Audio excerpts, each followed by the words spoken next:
Ako sa pripraviť na fotografovanie? Nie pre fotografa, ale pre klienta. Úprimne, pred natočením videa som si vyhľadala niekoľko článkov na túto tému. Zistila som, že je veľa vecí, ktoré v tých článkoch není, ale svojim klientom obvykle odporúčam pripraviť na fotenie. Čo za sebou vziať na fotenie? Oblečenie.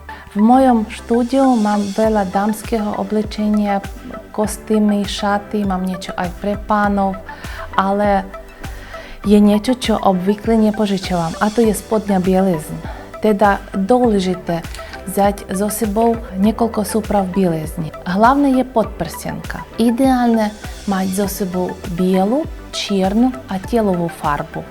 Ešte lepšie, ak máte podprsienku bez ramienok. V mojom štúdiu je veľa korzetových šat alebo šat s tenkými ramienkami, takže s takou podprsienkou ich nemusíte skrývať. Obuv. Náhradná obuv na chodenie po štúdiu. Ak máte topánky na opätku alebo pekné sandále, nebolo by na škodu ich so sebou vziať. Jedlo. Môžete si vziať desiatu, ľahkú a vodu, kávu a čaj mám v ateliéri. Čo sa týka vzhľadu, ak si farbíte vlasy, určitú dobu pred termínom fotografovania si dohodnite u svojho kaderníka, aby vám obnovil farbu, najmä ak ste blondínka. Ak si holíte niektoré časti tela, urobte to večer pred fotením. Ak to urobíte ráno pred fotením, pokožka sa môže začervenať a podráždiť. Upravte si nechty.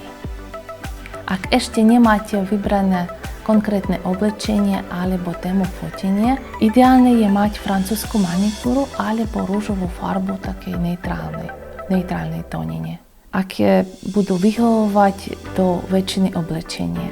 Ak máte na mysli už niektoré konkrétne outfity alebo tému, môžete si urobiť manikúru, ktorá by k ním pasovala. Napríklad žene vampírke červená farba, princesne bude hodiť rožová a morskej kráľovne svetlá farba s bodkami v modrej a zelenej. Pred fotografovaním musíte sa dobre vyspať, a to nielen o vzhľade a červených očach. Áno, bielké oči môžu byť upravené s pomocou Photoshopu, ale čo sa nedá vyretešovať, to je vaša nálada. Ak sa nevyspíte, akúkoľvek aktivitu od rána nebudete mať rádi.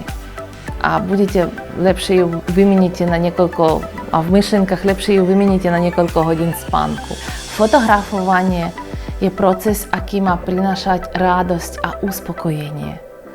Takže dobre vyspíte, aby tento čas ste využili na vytvorenie najšťastnejších spomienok a krásnych obrazov. Ďakujem, že pozerali toto video a prosím vás, prihláste sa na odber môjho kanálu, dajte si like a môžete si odkomentovať, čo vám páčilo, čo vám nepáčilo. A čo ešte myslíte, že by bolo dobre pripraviť na fotografovanie za vašim myšlienkou. Ahoj!